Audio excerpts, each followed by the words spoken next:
Je pense que l'idée, c'est peut-être de tout doucement commencer. Gaëtan et Eva, qu'est-ce que vous en pensez? Ouais, je pense pour les personnes qui sont là quand même, je pense que ce serait bien qu'on commence et puis les autres, ils vont peut-être arriver en cours. Ok, ok, bah, très bien. Bienvenue, enchanté Gladys, on vous voit. Apparemment, vous vous connaissez avec Eva. Mais on ne t'entend Oui, pas, tout à Gladys. fait. Maintenant, oui. Voilà, bienvenue, à REF. Et les autres personnes, si elles veulent évidemment se démasquer et participer activement à la conversation avec nous, elles sont les bienvenues. C'est l'idée de faire une petite discussion informelle aujourd'hui sur ce profil de médiateur particulier que sont les avocats, puisque j'ai aujourd'hui avec moi deux confrères avocats et deux confrères médiateurs. Donc, on va échanger un peu sur les best practices d'être avocat et médiateur. Peut-être bonjour Aref. N'hésite pas à intervenir, hein. Donc, voilà, moi, je suis médiateur, je suis avocat, plutôt orienté droit des affaires pour la petite présentation. Et je suis basé à Strasbourg et à Paris. Je vais laisser Eva et Gaëtan également se présenter aujourd'hui. J'en profite pour remercier avant Marie et Justine là, de la team Juriste Médiation qui sont aussi là aujourd'hui en support et qui ont préparé cette petite réunion. Voilà, peut-être Eva, un mot? Peut-être je vais laisser Gaëtan parce que je suis en train d'envoyer un lien à quelqu'un. D'accord. Ah oui, non, c'est bon, la personne a retrouvé le lien. Donc, elle va Bonjour nous Laure. joindre. Laure. Voilà. Donc, moi, je suis aussi avocate et médiatrice. Je suis plutôt aussi orientée en droit des affaires. Et je suis basée principalement sur Montpellier, mais j'ai des clients dans toute la France. Et donc, voilà, c'est tout. Merci Eva. Bien, bonjour à tous. En quelques mots, moi, c'est également Gaëtan, mais Gaëtan SQD. Je suis aussi avocat et médiateur. J'exerce en droit de la famille, principalement en droit international de la famille. Je suis basé à Paris, mais j'ai évidemment des dossiers un petit peu partout. En tant que médiateur, je fais majoritairement des médiations familiales ou des médiations familiales internationales, qui est mon dada. Voilà. Et petite précision, nous sommes tous les trois médiateurs, membres de Juriste Médiation, qui est donc un réseau national et international qui regroupe des médiateurs. Alors, on fait des formations, on fait des événements comme celui-ci pour s'entraîner et apprendre. Et puis, on est référencé dans certaines juridictions, soit individuellement, soit collectivement. Et voilà, et on essaye de faire avancer cette belle mission de la médiation en France. Je précise pour ceux qui sont là et qui ne le savent pas qu'on a un autre événement, le prochain en français, le 21 septembre, également. Allez voir peut-être sur la page LinkedIn, en présence de Fabrice Ver, magistrat, tribunal judiciaire de Paris, et également de Franck Rimbaud, directeur juridique Air France, qui vont venir nous parler de la médiation. Donc, on fait des événements une à deux fois par mois de qualité, et j'espère que c'est ce que on va faire aujourd'hui. Voilà. Alors, peut-être, est-ce que dans la salle, comme on n'a pas trop de monde, donc Gladys, toi, tu es, qu'on sache, avocat, avocat, médiateur, autre? Oui, alors moi, bonjour à tous. Je ne suis pas du tout médiatrice, mais je suis avocate, tout à fait. Voilà, je connais Eva par l'intermédiaire de la CE. Très bien, ok. Je me permets Laure de t'apostropher pour savoir si toi, tu es plutôt. Alors, est-ce que j'ai le son? Oui, Oui, vous m'entendez? Oui, on t'entend. oui. Oui, moi, je suis avocate et médiatrice à Montpellier. D'accord, bah, Montpellier en surnombre aujourd'hui, très bien. Le réseau? Très bien, ok, bah, écoutez, les autres personnes, je ne les vois pas, alors sauf si elles veulent se découvrir, j'imagine qu'elles veulent rester discrètes. Donc n'hésitez pas, même plus tard. Voilà, ben, commençons peut-être alors. Alors, en quoi la médiation est une opportunité pour un avocat? C'était le premier thème qu'on voulait aborder.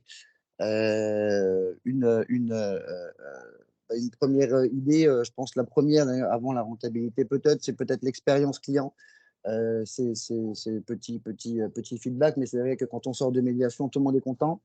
En général, quand on est en position contentieux, c'est sûr qu'il y en a au moins un des deux qui n'est pas content, voire même celui qui a gagné aussi. Donc, c'est vrai que pour garder ses clients et les rendre et les fidéliser, la médiation, ça peut aider.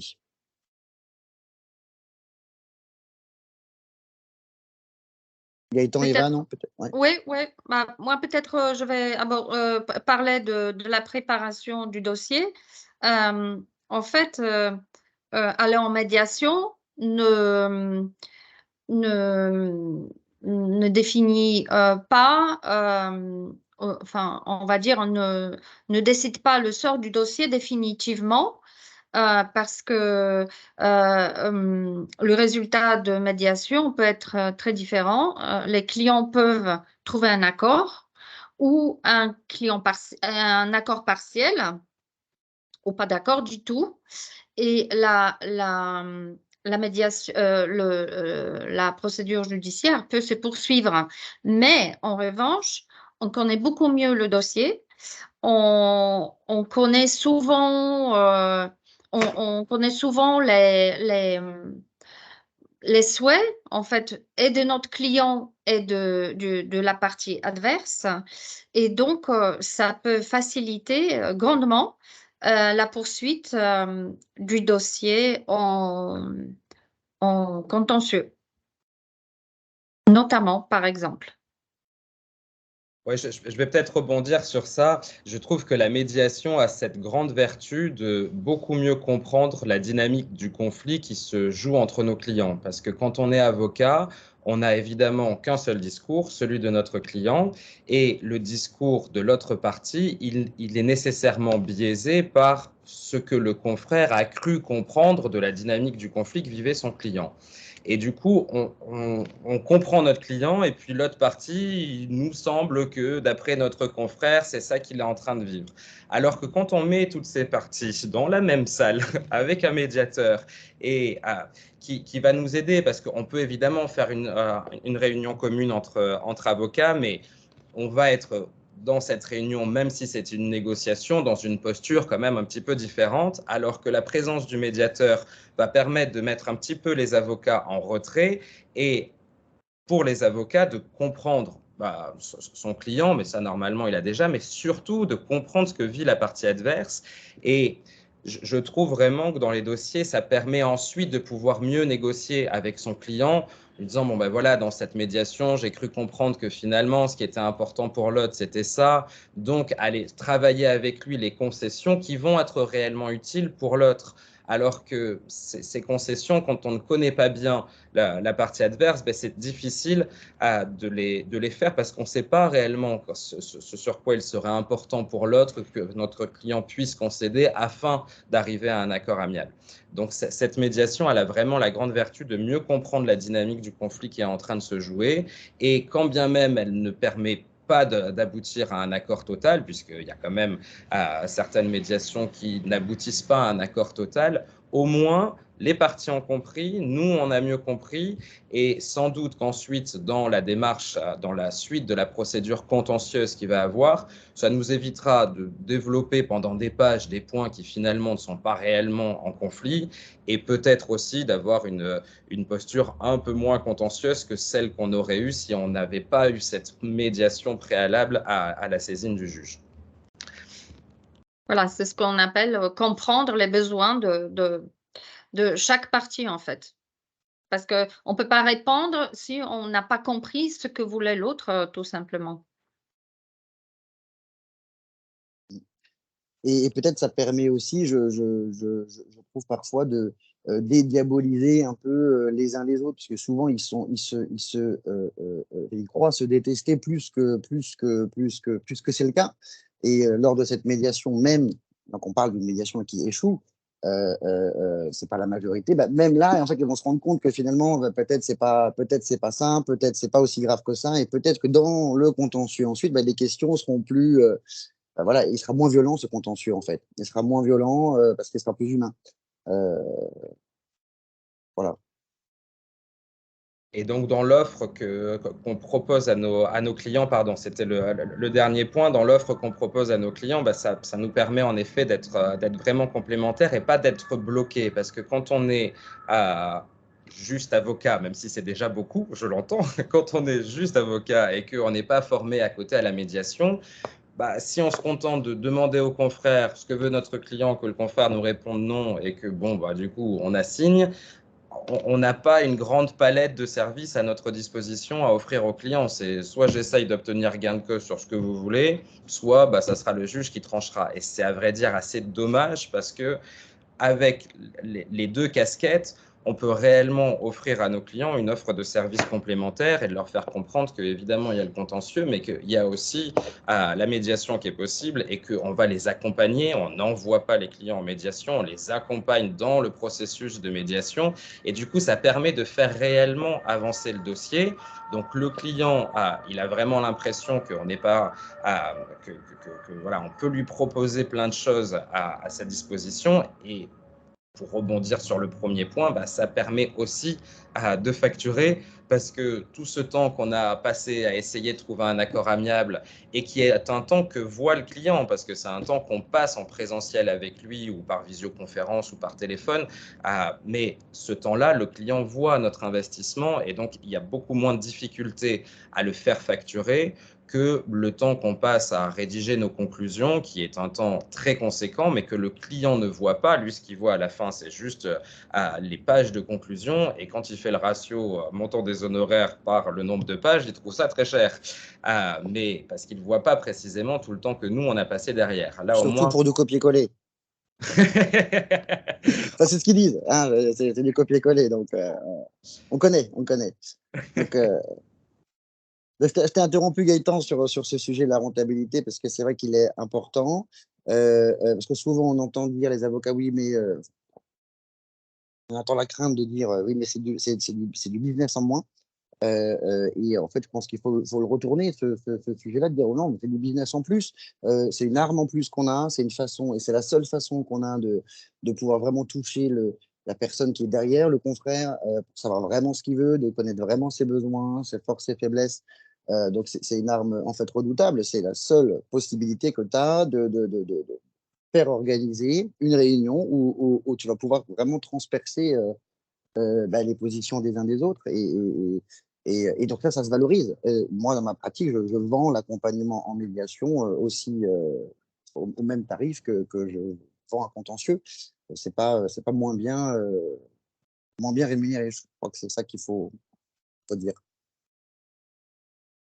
Bon, après, il y a des contentieux qui s'y prêtent et puis d'autres qui s'y prêtent pas, hein, parce que ça dépend quand même de l'enjeu du contentieux, mais même les petits contentieux, ça pourrait être quand même intéressant parce que, qu'elle gagne du temps par rapport à une procédure au prud'homme ou par rapport bah, classiquement au prud'homme. Ça prend un temps fou quand même.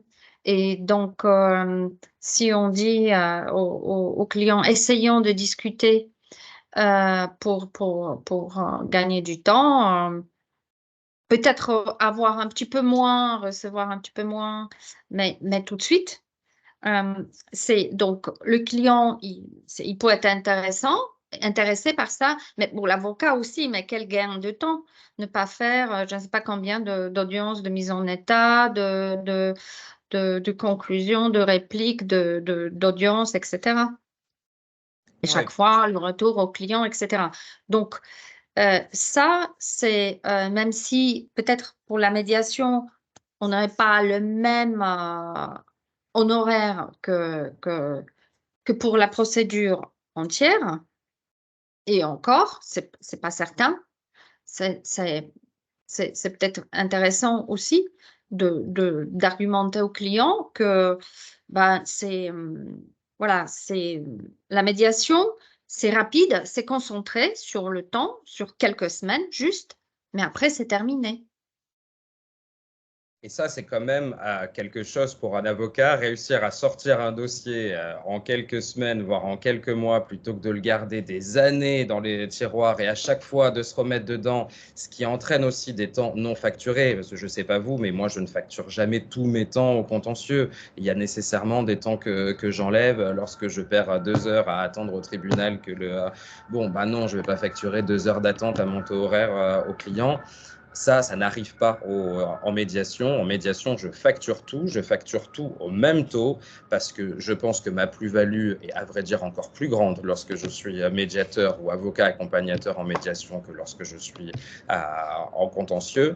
Donc, j'ai aucune difficulté à appliquer le même taux horaire, même si j'ai fait 10 ans d'études de droit et j'ai pas encore 10 ans de médiation derrière moi. Mais pour autant, je considère que cette plus-value qu'on apporte au client, elle est vraiment importante.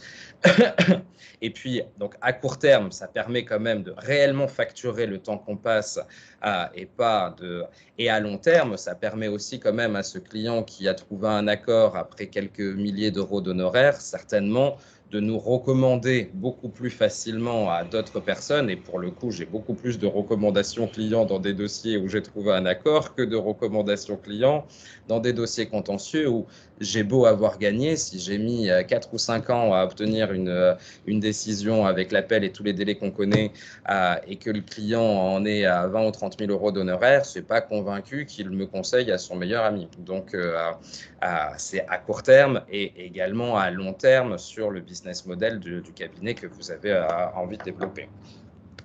Est-ce que Laure ou Gladys ou quelqu'un d'autre a une question, une observation sur le sujet? Oui, alors, moi, pardon, Laure, vas-y, je t'en prie. Moi, je suis tout à fait d'accord avec ce que vous dites parce que et c'est un discours qu'il faut tenir parce que il y a encore trop d'avocats qui considèrent que la médiation est une perte de temps, une perte d'argent et, et pour moi, c'est un grand frein au développement de la médiation. Donc, il y a vraiment un état d'esprit à changer dans notre profession. Et je pense que l'objet de votre webinaire, c'est œuvre en ce sens.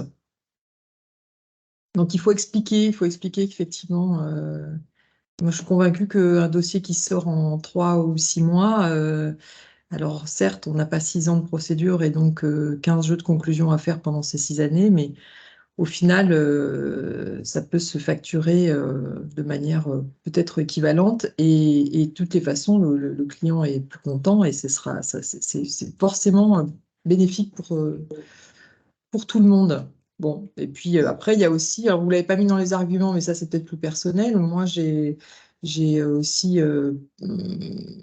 plus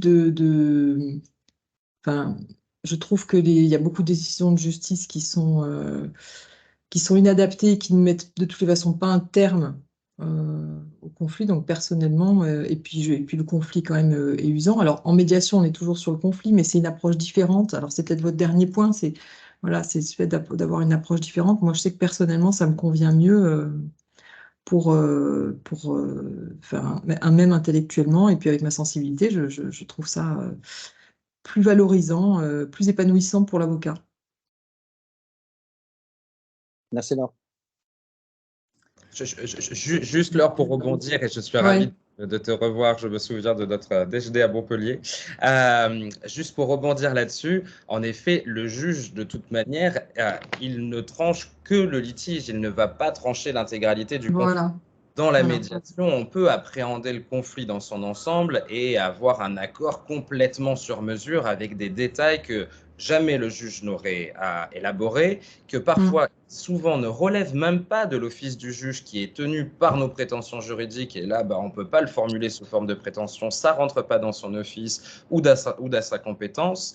Et à la fin, la décision, qui est souvent lacunaire compte tenu de la charge de travail de nos magistrats, ne résout de toute manière que le litige et non pas l'intégralité du conflit. Exactement. En plus, bon, la médiation, par sa souplesse, ça donne quand même des possibilités que la procédure ne donne pas. Un exemple concret que j'ai actuellement, où je suis en tant qu'avocat accompagnant en médiation, nous avons 2 procédures.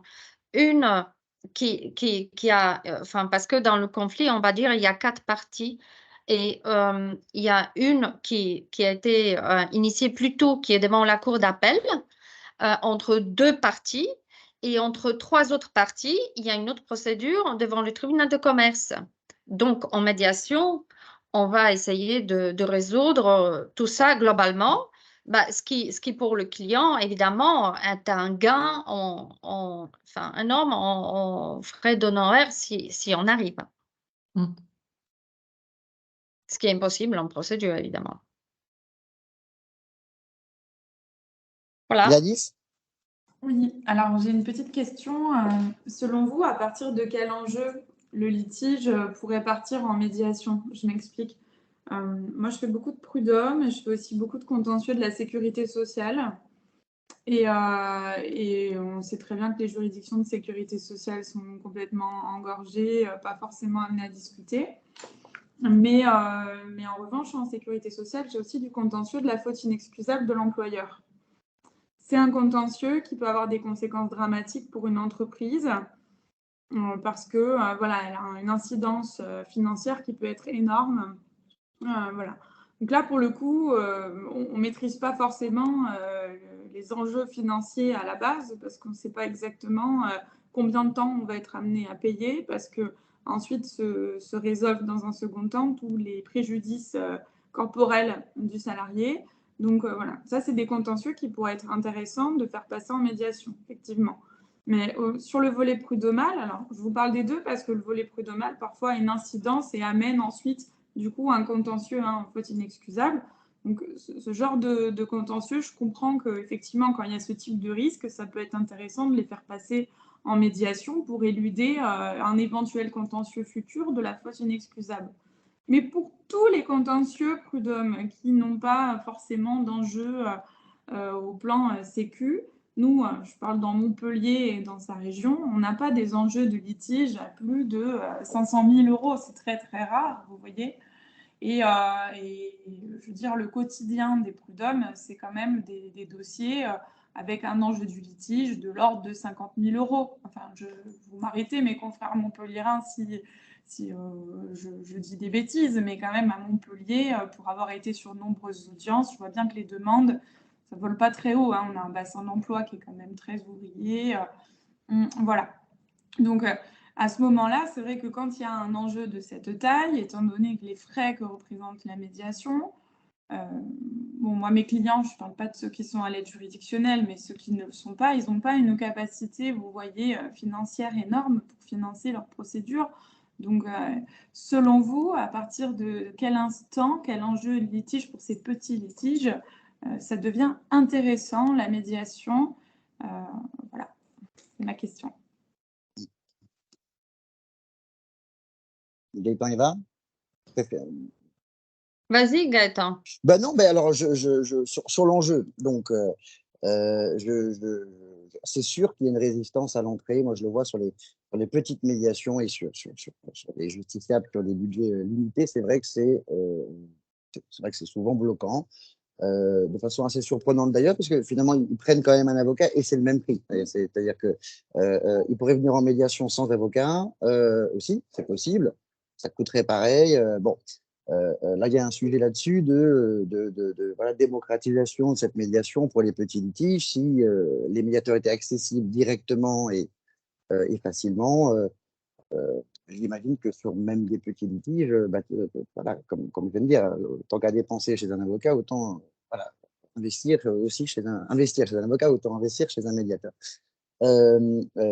Et après, je ne sais pas si le seuil il est vraiment en fonction de la valeur en litige ou s'il est vraiment plutôt en fonction du budget effectivement des justiciables. Il faut aussi dire que la médiation, je ne sais pas quel est votre retour, mais ce serait intéressant, parce que moi je facture des médiations, elles ne sont pas toujours très chères. Hein.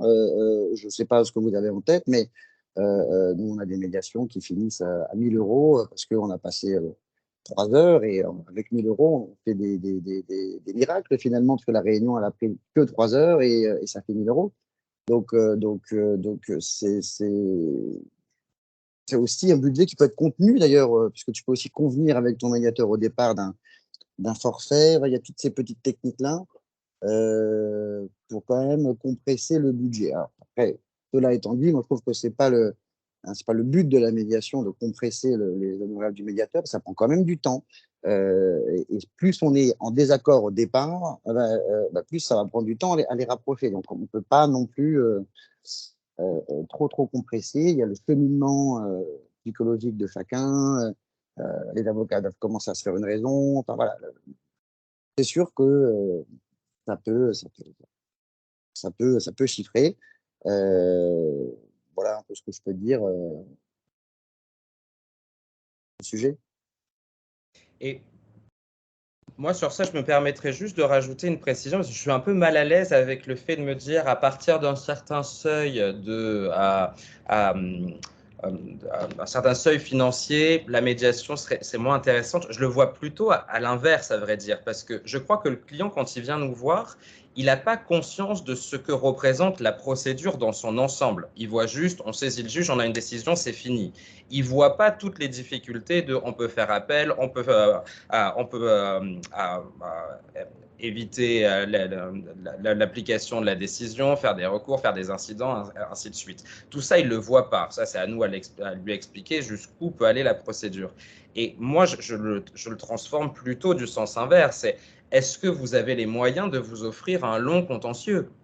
Et précisément, s'il n'y a pas la possibilité de, en effet, passer 5 ans en procédure, peut-être que précisément, ça vaut le coup dans ce dossier où les enjeux ne sont pas énormes et où vous n'avez de toute manière pas les moyens de payer un avocat pendant 6 ou 7 années que va pouvoir représenter cette procédure, peut-être que là, la médiation, elle est utile parce que sur une médiation, on sait qu'on n'arrivera pas à plus de 3 000 euros. 3 000 euros, c'est le maximum de généralement ce qu'on peut facturer en médiation, sauf quand ça dure très longtemps. Mais alors qu'au contentieux, c'est plutôt l'inverse, c'est le minimum de ce que ça va coûter. Donc j'aurais plutôt tendance à le tourner de l'autre sens et à faire comprendre au client que sans cette médiation, le contentieux risque de durer encore plus longtemps parce que la partie qui va avoir perdu va avoir énormément de mal à accepter la décision, donc va faire appel, chose qu'elle aura peut-être plus facilement la possibilité d'accepter si elle a fait la médiation avant et qui évitera un appel et qui donc évitera le coût de la procédure d'appel qui sera normalement plus important que le coût de la médiation préalable. Oui, c'est tout à fait vrai ce que tu dis, Gaëtan. Après, en social, pour les salariés, c'est quand même un peu différent parce qu'un salarié, en fait, bon, il sait il espère, il sait presque qu'il aura de toute façon quelque chose et que voilà. Donc, moi, bon, ça aussi, pas tous les employeurs sont ouverts à la négociation. Je serais tentée, moi, je vais essayer, je ne sais pas si je vais réussir dans un dossier, mais je serais tentée si notre dossier salarié il est bon, de peut-être proposer la médiation et proposer que l'employeur prenne en charge la totalité de la médiation ou au moins la partie plus importante que le salarié, par exemple. Mais bon, là, je ne sais pas. Ça, voilà. C'est une proposition, mais ça ne marchera évidemment pas dans tous les cas. C'est ce qu'ils font d'ailleurs chez Air France. Je vais pas, quand il va venir nous expliquer ça là, dans 15 jours, Air France prend, Air France prend en charge les frais de médiation des salariés qui en ont besoin. Voilà. Ok, mais je vous remercie pour vos explications. Non, c'est un autre regard que évidemment j'avais pas du tout, donc ça peut être très intéressant. Et je pense aussi au contentieux de la fonction publique. Est-ce que vous intervenez dans ce type de litige du coup et de conflit plutôt? Oui, il y a des médiateurs qui le font. Alors moi, à titre personnel, non, mais il y a des médiateurs, ouais, tout à fait. Oui, il y en a parce que c'est vrai que là, pour le coup, c'est un contentieux particulier où les ruptures sont rares, mais par contre, les agents peuvent être dans un profond mal-être très longtemps et donc il y a des conséquences sur leur santé physiques ou morales, hein, qui peuvent être désastreuses parce qu'ils ont peur ils ne peuvent pas s'en aller. Enfin, bon, ce serait trop bête pour un agent de la fonction publique de démissionner. Et en même temps, ils ne sont pas licenciés parce que l'employeur, personne publique, ne peut pas les licencier comme ça. Donc, on est dans une situation où personne n'est bien des deux côtés et personne ne fait rien pour s'en sortir de là. Donc là, pour le coup, ça serait peut-être des situations intéressantes à faire passer en médiation. Mais ce serait intéressant de rééchanger, là, notamment sur, plus tard, parce qu'on a encore quelques slides et le temps passe, mais sur notamment la faute inexcusable, parce que c'est quand même un sujet, mais c'est quand même, on peut quand même en parler, parce que c'est quand même un peu le sujet du jour. La faute inexcusable, c'est aussi un sujet de droit, quand même, d'ailleurs. Est-ce que oui ou non, c'est inexcusable? Et ça, en médiation, ça peut être difficile justement à faire trancher, à arrêter une position. Est-ce que quelqu'un en médiation va reconnaître que c'est inexcusable ce qu'il a fait, ou est-ce que, bon, quand même, attends, je t'avais expliqué comment te protéger les mains. C'est vrai que la médiation, justement, c'est quand ne pas proposer d'aller en médiation, souvent, c'est quand la question est très juridique ou très personnelle, c'est très subjective. Parce que là, on va avoir du mal à faire, à obtenir un consensus, quoi. Ouais, mais c'est des contentieux qui, quand on va jusqu'au bout, ça se finit forcément par un drame d'un côté ou de l'autre, en fait. Donc, c'est pour moi les contentieux humainement les plus difficiles parce que pour une entreprise, la charge financière peut impliquer des licenciements derrière, hein, parce que voilà, il faut payer. Et puis, pour un salarié, eh bien, oui, il a une indemnisation, mais il y a eu un drame dans sa vie. Et pire encore, s'il perd, alors là, vous voyez. Donc, c'est vrai que la médiation, je ne sais pas, j'ai réfléchi. Mais oui, volontiers pour en rediscuter. Voilà. Oui, peut-être là, ce serait bien d'y réfléchir bien en amont. Est-ce qu'il y a ce risque ou pas de contentieux, parce que ça, c'est par la suite. Et là, ça pourrait être vraiment une bonne motivation pour aller en médiation, notamment pour une entreprise, que peut-être le contentieux de base, peut-être qu'il n'y a pas un enjeu énorme, mais il y a ce risque-là. Et là, ça pourrait faire un peu la boule de neige. Et donc, quand aller en médiation aussi, c'est pour faire le pont entre les sujets, c'est aussi, par exemple, quand tu as un sujet réputationnel.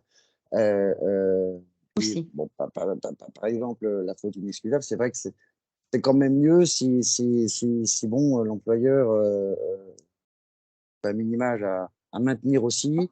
Dans d'autres contentieux aussi, à la médiation, voilà, ça régule ce risque-là réputationnel. C'est évidemment confidentiel. Ça se traite à huis clos et ça reste là-dedans. Donc, c'est un enjeu important, la médiation, la confidentialité de la médiation. Sur le timing de la médiation, parce que ça, c'est aussi une question, l'enjeu, le timing. Moi, j'ai fait des médiations, je crois, à tout stade. Peut-être pas, j'ai encore pas fait après appel, une fois que la décision est vraiment définitive, mais j'imagine que ça doit être possible aussi, hein. Je rentre en médiation, sinon je fais un pourvoi. Ouais, moi je crois que j'ai fait des médiations déjà à tout stade. Après, est-ce qu'il y a un stade qui marche le mieux, à ton avis, Gaëtan ou Eva? Moi, je dirais qu'il n'y a pas de stade qui marche le mieux dans le sens où ça dépend réellement des parties et de leur état d'esprit à ce moment. Je pense que le message, c'est qu'il faut quand même respecter la temporalité des parties. Elles arrivent à un moment donné, généralement au premier rendez-vous, elles sont quand même très remontées par rapport à ce qui se passe. Et sans doute que pendant ce premier rendez-vous, ce n'est pas le moment le plus opportun de leur parler de médiation. Là, pour l'instant, il va falloir les faire redescendre dans cette dynamique du conflit qui est la leur, comprendre, leur expliquer comment va se dérouler la procédure judiciaire, ensuite leur soumettre les différentes options qui seraient à leur disposition pour ensuite peut-être arriver à leur proposer la médiation au bout du 2e ou du 3e rendez-vous. Je ne suis pas convaincu que ça soit dès le premier, lorsque la personne est en haut de la dynamique du conflit, que là, elle est dans un état d'ouverture d'esprit à faire une médiation. Souvent, elles ont aussi besoin d'être rassurées sur le fait que, en cas d'échec de la médiation, j'ai quand même pris un bon avocat qui va me défendre au contentieux. Donc, parfois, elles ont besoin qu'on commence par faire une assignation avant d'envisager une médiation parce qu'elles sont conscientes que les délais de procédure sont tels que c'est dommage d'attendre 6 mois que le juge décide. Quoi qu'il en soit, il décidera et il a vu qu'on était bien, qu'on savait faire des bonnes assignations et bien défendre ses intérêts, mais que là, on s'offre un moment où on essaye d'arriver à un accord amiable. Donc, ça dépend réellement de l'état d'esprit du client. Et en tout cas, ce qui est sûr, c'est que ce n'est pas parce qu'il refuse à un moment qu'on doit se dire, bon, bah, c'est fini à jamais la médiation dans ce dossier. Régulièrement, il faut rappeler que, comme je vous les en ai informé, il y a différentes options qui s'offrent en nous. Celle-là, je comprends que vous ne souhaitiez pas y aller à l'époque. Est-ce que maintenant que vous voyez qu'il y a un risque, quand même judiciaire, puisqu'au début, ils ne le voient pas non plus. Au début, ils sont convaincus qu'ils ont absolument raison. Et puis ensuite, quand ils voient les conclusions adverses, ils se rendent compte que, bon, en effet, il y a des billes des deux côtés et que là, peut-être que, conscients qu'ils sont de l'aléa judiciaire, ils s'ouvrent à la possibilité d'une médiation. Moi, avec le retour d'expérience, moi, je suis souvent désigné par ordonnance du tribunal. Au début, j'avais une petite tendance à me dire, qu'en tant qu'avocat, on vient d'assigner, c'est pas pour tout de suite, parce que c'est souvent suite à l'assignation que tu es désigné, et c'est pas pour tout de suite partir en médiation. Si j'avais voulu faire une médiation, j'aurais fait une médiation, je n'aurais pas assigné. Donc, je trouvais ça un peu contre-productif, et avec le recul, je me rends compte qu'en fait, il y a assez peu c'est assez efficace, c'est-à-dire qu'il y a toutes les parties, certes, elles viennent d'assigner, mais tu te retrouves ensuite dans ces réunions de médiation imposées par la juridiction, et quand même 95% du temps, c'est bon, allez, après tout, pourquoi pas, essayons. Donc, je trouve que c'est finalement un bon moment pour aussi post-assignation, et c'est le job des magistrats aussi de bien sentir les dossiers qui s'y prêtent, hein. Mais je trouve qu'ils le font bien, c'est-à-dire il y a beaucoup d'acceptation, d'entrée en médiation, même post-assignation. Et ça fonctionne bien, parce que tu as ce message aussi du système judiciaire qui est, OK, tu as voulu assigner, mais nous, on t'incite quand même à réfléchir, parce que c'est peut-être mieux que tu discutes. Et du coup, je t'envoie voir un médiateur, et les résultats on a des taux de réussite très importants dans ce schéma-là.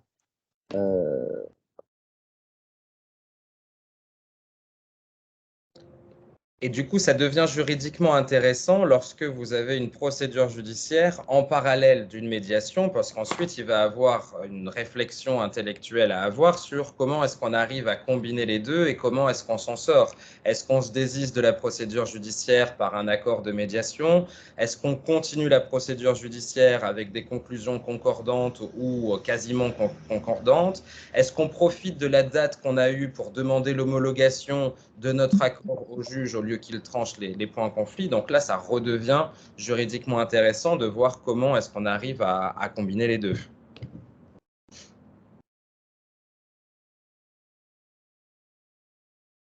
Peut-être slide suivant. Alors, comment rester à sa place de médiateur lorsqu'on est médiateur et avocat?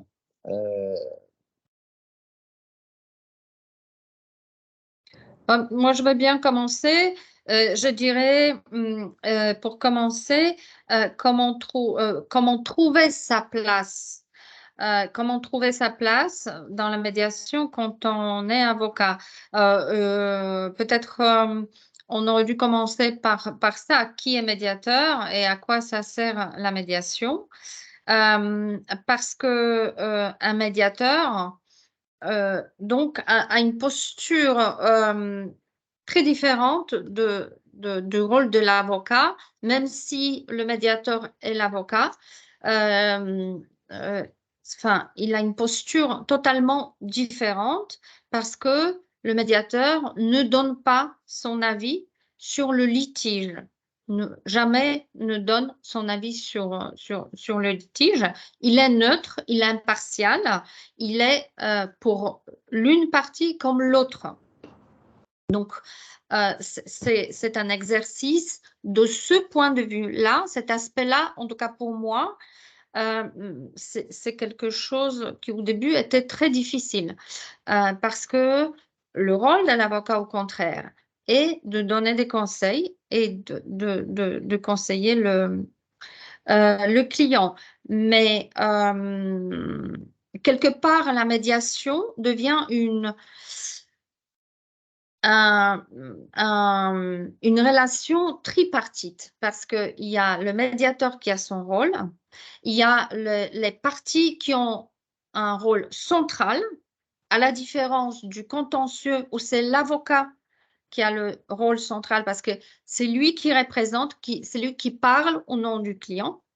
Là, dans le cadre de la médiation, c'est le client qui doit parler avant tout, mais le rôle de l'avocat, il est très, très important parce que, d'une part, le plus souvent, si le client vient en médiation, c'est grâce à l'avocat parce que l'avocat lui a expliqué en quoi c'est intéressant, à quoi ça sert, comment ça se passe.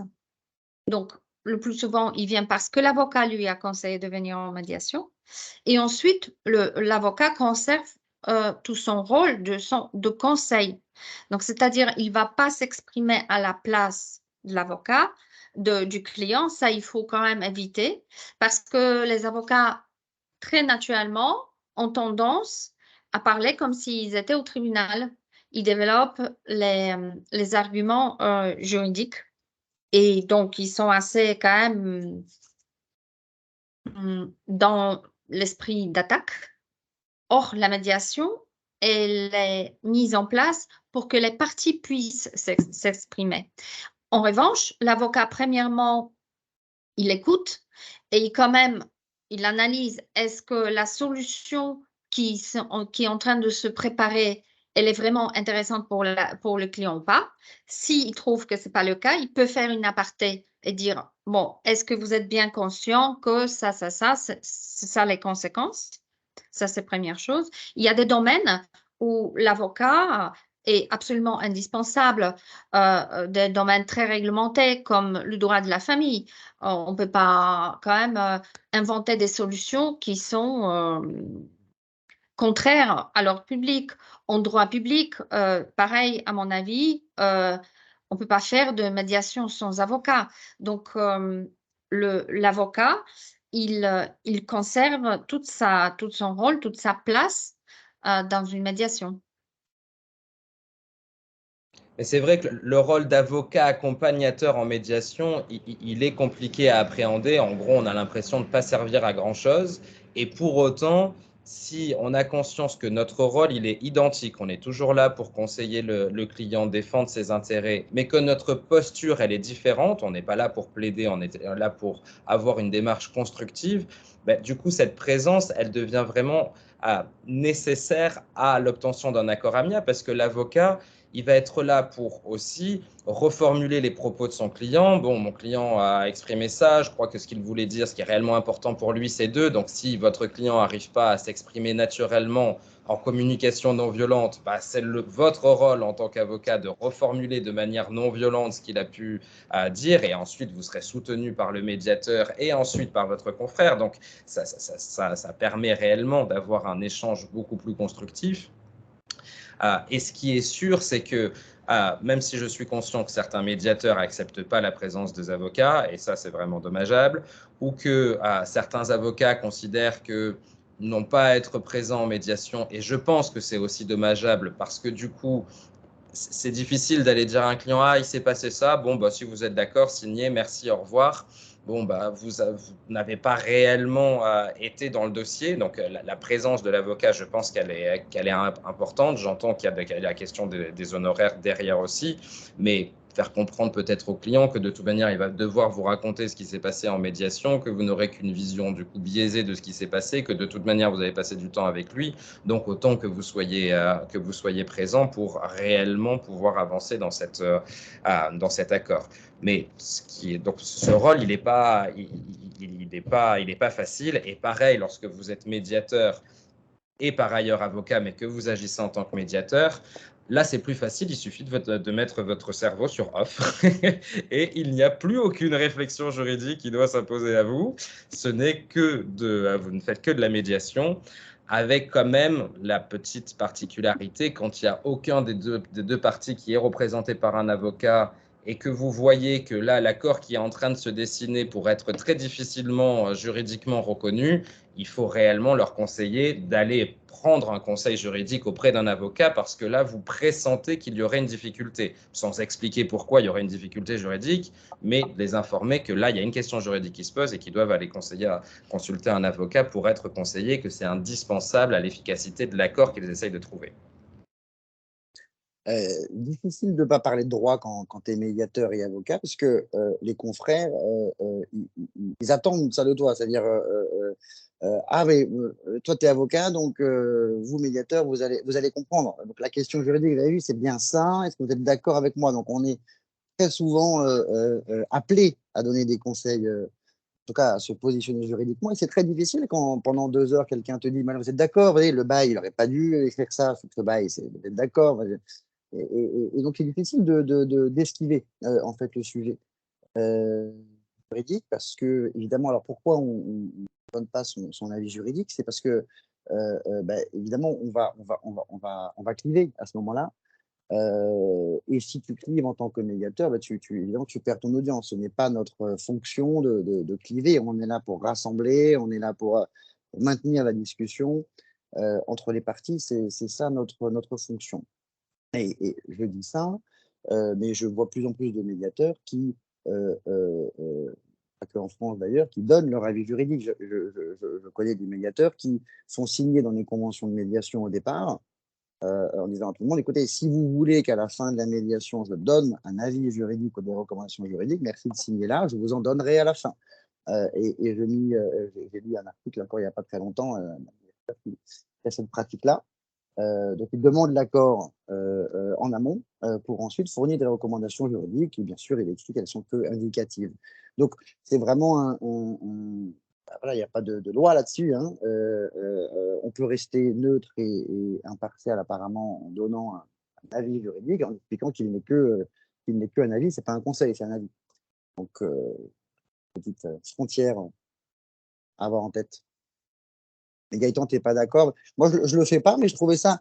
Ça me semble singulier par rapport à la déontologie qui est censée être la nôtre quand on est médiateur. Mais en même temps, j'entends le besoin de certaines parties d'avoir à la fin un avis juridique. Mais si c'est réellement ça leur besoin, peut-être que le conseil, ce n'est pas d'aller en médiation, mais d'aller dans une sorte de médarbe, c'est-à-dire médiation-arbitrage. Oui. Si vous voulez qu'à la fin, le médiateur tranche, si vous n'êtes pas arrivé à vous mettre d'accord, le médiateur se transformera en arbitre, il rendra une sentence arbitrale après vous avoir écouté si vous-même vous n'arrivez pas à vous mettre d'accord, et ça évite d'aller au contentieux.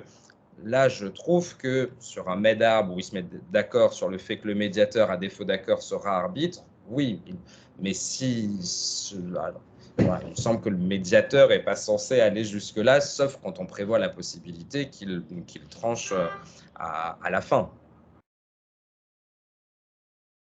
Mais j'entends qu'il y a des pratiques différentes. Est-ce qu'on a fait le tour de cette slide-là? Est-ce qu'on a encore une slide également, Justine, ou pas? J'ai changé de slide entre-temps, justement. Ah, d'accord. Ok. Donc, on était sur le conseil, en effet. Et puis, en revanche, c'est vrai que lorsque tu es avocat, tu as des compétences quand même techniques en tant que médiateur qui peuvent être utiles. Moi, en expérience personnelle, c'est que je suis content d'être avocat quand je suis médiateur parce que je crois quand même bien l'enjeu du litige. Évidemment, il y a l'autre école qui dit que moins le médiateur comprend le droit, mieux c'est. Et il y a d'autres qualités d'ailleurs. Je pense que c'est complémentaire. Il y a des qualités peut-être plus d'écoute, peut-être plus psychologiques. Mais je ne sais pas ce que vous en pensez, mais avoir un background juridique te permet quand même de poser les bonnes questions en tant que médiateur. Gaëtan, tu es d'accord? Eva? Moi, je suis complètement d'accord et c'est vrai que je suis un peu biaisé parce que je pratique majoritairement en médiation familiale internationale et c'est un domaine dans lequel les chartes applicables prévoient que le médiateur doit disposer de connaissances juridiques parce que précisément, c'est une matière dans laquelle cet accord, pour qu'il soit reconnu dans différents pays, nécessite à un moment des considérations juridiques qui ne convient pas au médiateur d'assumer, ça sera les avocats, mais que le médiateur doit quand même avoir en tête dans la manière dont il va gérer le processus de médiation. Donc je pense quand même qu'avoir ce background juridique pour poser les bonnes questions au bon moment, quand on fait l'ordre du jour de la médiation, demander aux parties si c'est important pour elles de parler de ça, parce que peut-être qu'à un moment, ça sera utile d'avoir résolu cette question, parce qu'on a en tête que je pense que ça permet en effet de favoriser quand même le processus de médiation.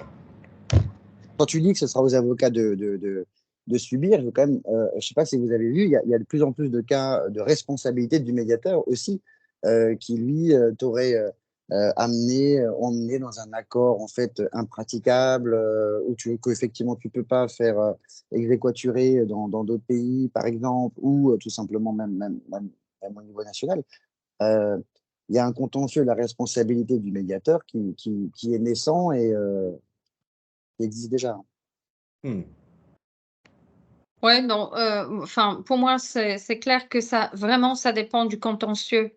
Parce qu'il y a des contentieux où enfin, le contentieux est purement relationnel. Et là, voilà, je pense que la, et enfin, ça dépend, parce que ça dépend effectivement de notre formation. Moi, je ferai jamais une médiation en droit de la famille sans avocat. Si les parties n'ont pas d'avocat, moi, je peux pas faire cette médiation. Je peux faire une médiation en droit de la famille, mais pas sans avocat, parce que voilà, c'est trop, c'est trop, on va dire, technique.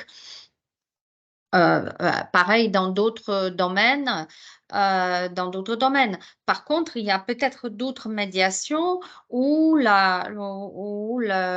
d'autres compétences de médiateur seraient peut-être plus importantes que ça, comme sa qualité, sa posture, la langue qu'il parle, je ne sais pas.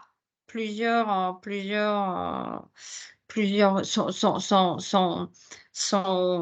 son expérience. Parfois, on a besoin, je ne sais pas, d'une femme toute douce ou, comme dit Gaëtan souvent, en droit de la famille, on a besoin d'un homme parce que souvent, les hommes, ils ne veulent pas aller en médiation. Quand le médiateur, c'est un homme, ça les rassure, etc., etc. Donc, je pense que c'est vraiment au cas par cas. Alors ça, c'est en effet un biais cognitif de beaucoup de clients. Je ne sais pas pourquoi, mais comme quoi ça reste encore présent. Lorsque la demanderesse à la médiation est une femme, généralement, dans son discours, j'entends qu'elle m'a choisi, je l'espère, un minimum pour mes compétences, mais également pour mon sexe, parce qu'elle s'est dit que si elle prend un médiateur homme, alors monsieur aura peut-être moins de difficultés à accepter la médiation, parce que déjà, c'est madame, elle a une avocate, bon, là, au moins, c'est un médiateur.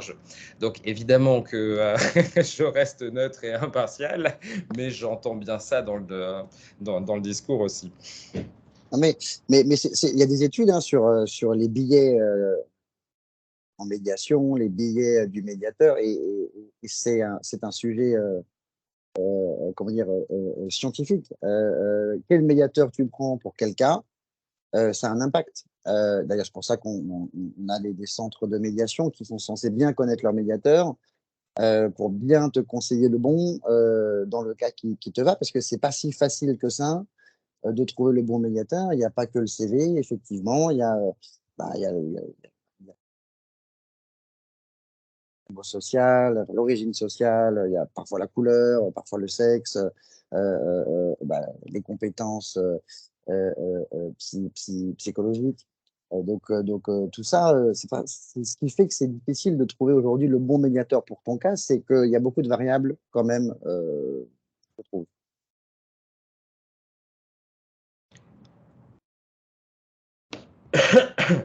Alors, oui, pardon, vas-y, Gaëtan, oui. C'est ce qui est aussi l'intérêt de recourir à des centres de médiation qui peuvent en effet conseiller le bon médiateur par rapport à ce conflit-là. C'est difficile en effet de connaître tous les médiateurs. C'est peut-être un peu moins difficile de connaître les principaux centres de médiation et ensuite de compter sur l'expertise du centre pour désigner la personne qui semble être la plus adaptée dans cette situation-là, mais qui, encore une fois, sera soumise évidemment à la discrétion des parties, mais en tout cas, il y aura une recommandation du centre. Est-ce que peut-être parmi l'audience, vous avez des observations ou des questions complémentaires?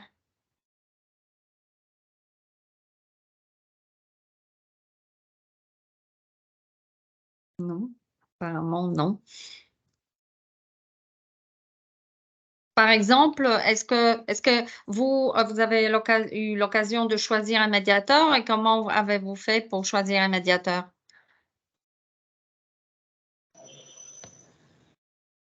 Merci, Aref. Au revoir, Aref. Je crois que Laure est médiatrice. Oui.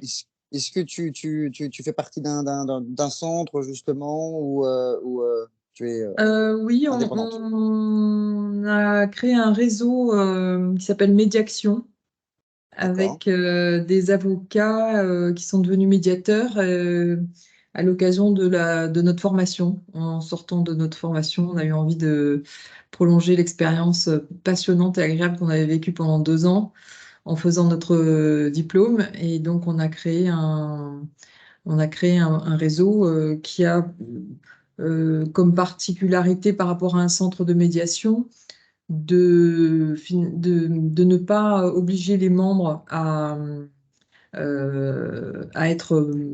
faire partie du barreau de Montpellier. Donc, il y a une diversité géographique. Et puis, on n'a pas l'obligation non plus de faire, il n'y a pas de contrainte, il n'y a pas de comédiation obligatoire. Chacun amène les médiations et si justement il pense qu'il n'est pas la bonne personne pour faire la médiation, il la propose à quelqu'un du réseau. Mais ça permet aussi, si on a envie d'être épaulé dans une médiation, de faire appel à un comédiateur. Voilà, donc c'est plus l'idée d'un réseau et d'entraide et de proposer le bon médiateur aux bonnes personnes quand on peut choisir le médiateur, parce que parfois, évidemment, il est imposé par le nom est donné directement par le juge. Ok, bah oui, tu n'as pas besoin de nous convaincre, je crois, de l'utilité d'un réseau, puisque c'est ce qu'on a, nous aussi, constitué, et on s'est déjà donc effectivement regroupé en phase avec toi sur les avantages d'un réseau qui soit souple, voilà, souple et agile. Exactement. Content de voir qu'il y en a d'autres également à nos côtés. Voilà, bah écoutez, Après ça, je ne sais Gaëtan, pas si vous, votre oui, réseau se fait désigner. Nous, on n'a pas eu encore. On a déposé des dossiers nous pour être on se fait désigner. Ouais. inscrits en tant que réseau, enfin, en tant qu'association inscrite.